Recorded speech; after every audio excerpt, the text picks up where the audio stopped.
best I think you know. Mrs. Finch, your son was a kind man who will be missed by all of us who knew him.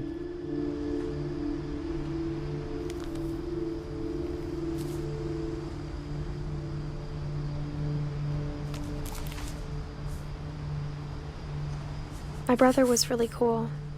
I wish you could have met him.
On the way back from Lewis's funeral, my mom told me to start packing. She waited until the day before we left to tell Edie.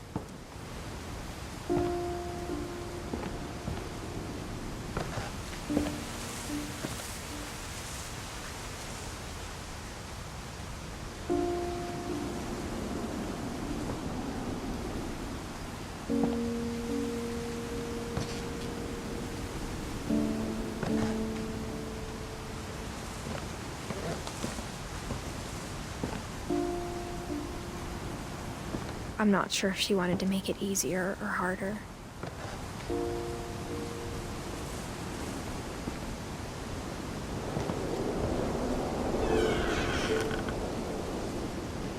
I wish we'd stayed.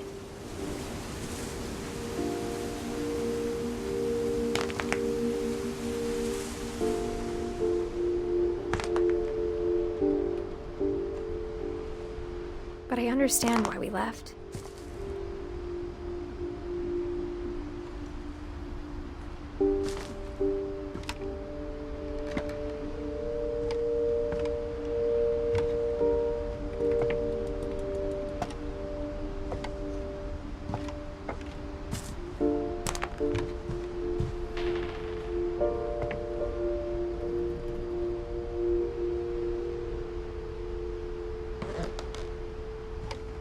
My mom ended up leaving everything behind.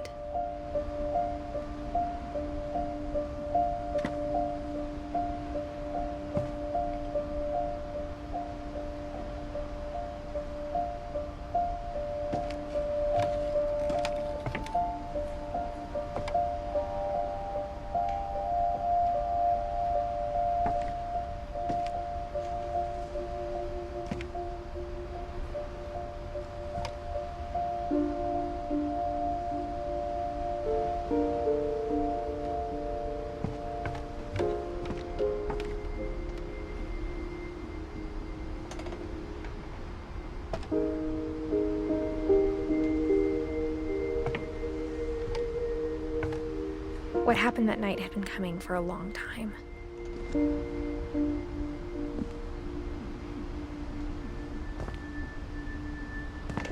Maybe it should have come sooner.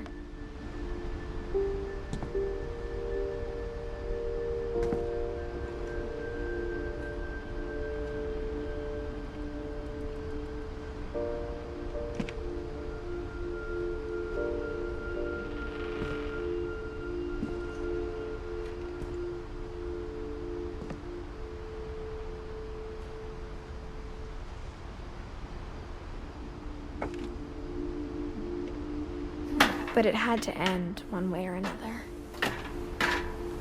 All that's left now is to tell you about that last night.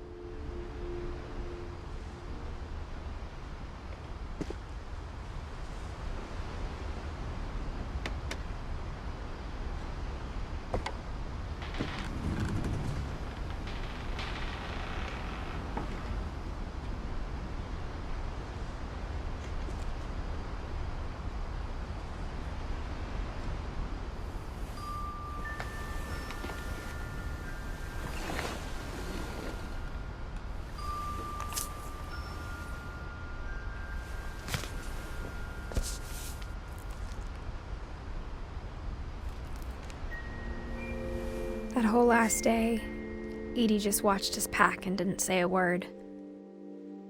Until supper, when she raised her glass and said, "To our final night together, and all our final nights apart." Grandma, you know what I said about alcohol. Some of your medications are very Edith, specific. I left a present for you in the hallway. Open it. The grown-ups have to argue now. I'm sorry, you're right. We're all leaving tomorrow. Let's just enjoy our last... I'm not leaving.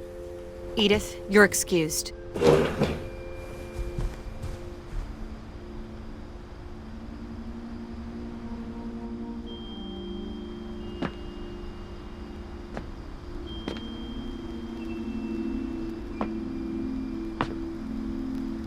the power had been shut off that morning, but Edie always had plenty of candles.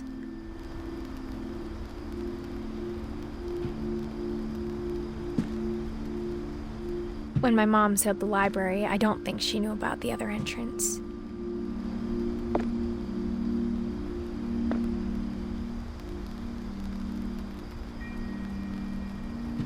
Or that Edie had a key to it.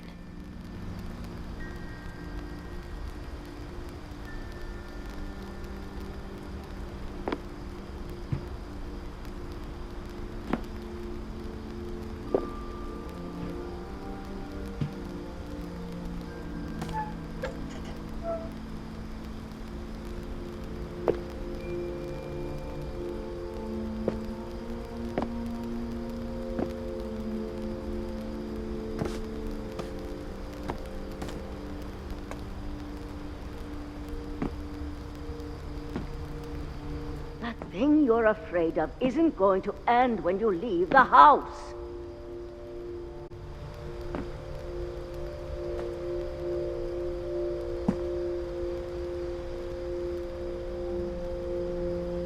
Edith has a right to know these stories.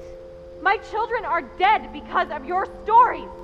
I think it's best if Edith and I leave tonight.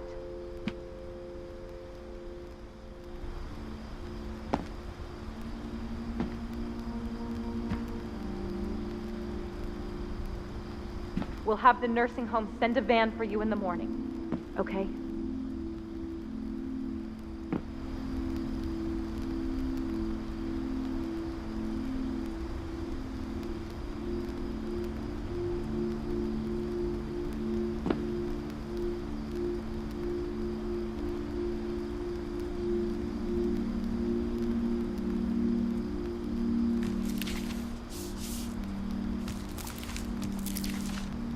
Dear Edith, there's so many stories I wish I could tell you, but there's only time for one. This is about what happened on the night you were born. That night, the tide went way, way out.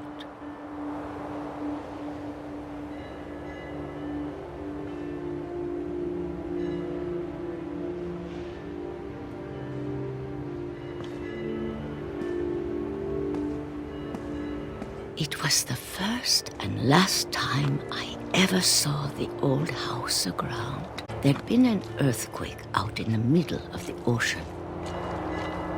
They called it the lowest tide in 1,000 years. God, it smelled awful. You know, I've seen that house every day of my life.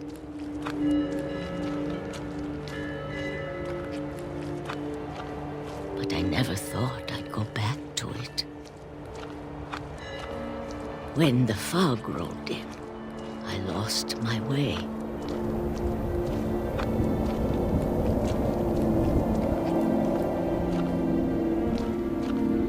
I got turned around.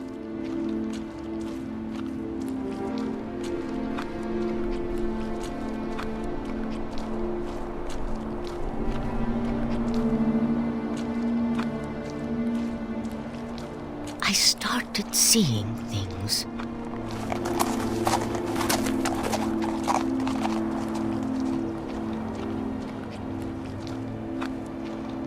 Things I'd forgotten had ever existed.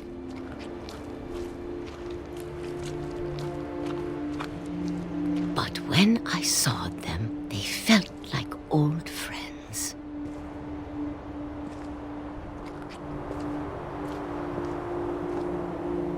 That night, a lot of things came back to me.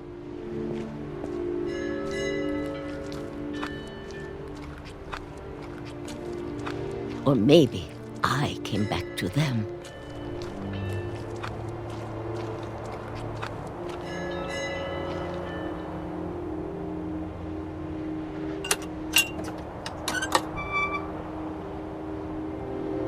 Things I can't explain, but that I need you to try and... Edith, what are you doing in here? It's mine. Edith! Mom, you're gonna rip it! Let go! I kicked and screamed, but Mom dragged me to the car.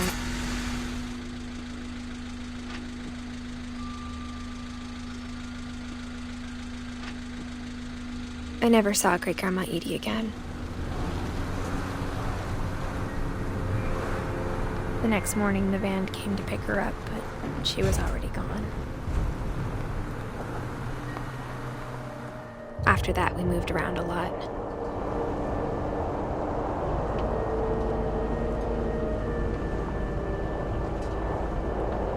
We both tried to make the best of it.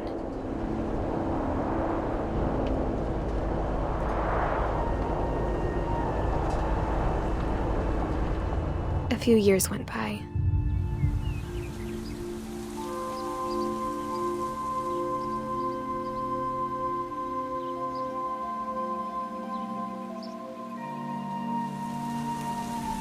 My mom didn't like to talk about it.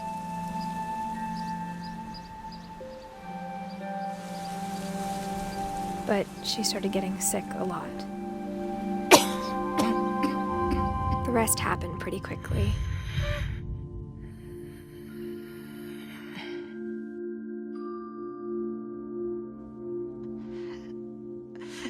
She got better for a while,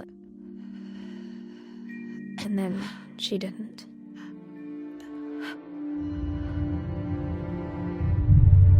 And then I was alone. The last Finch left alive.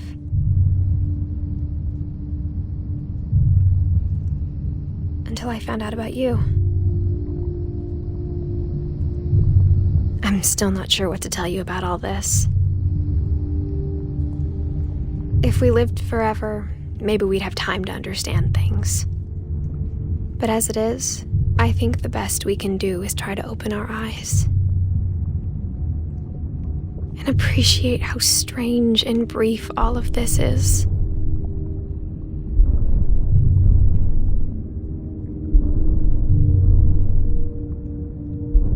This journal was supposed to be for you.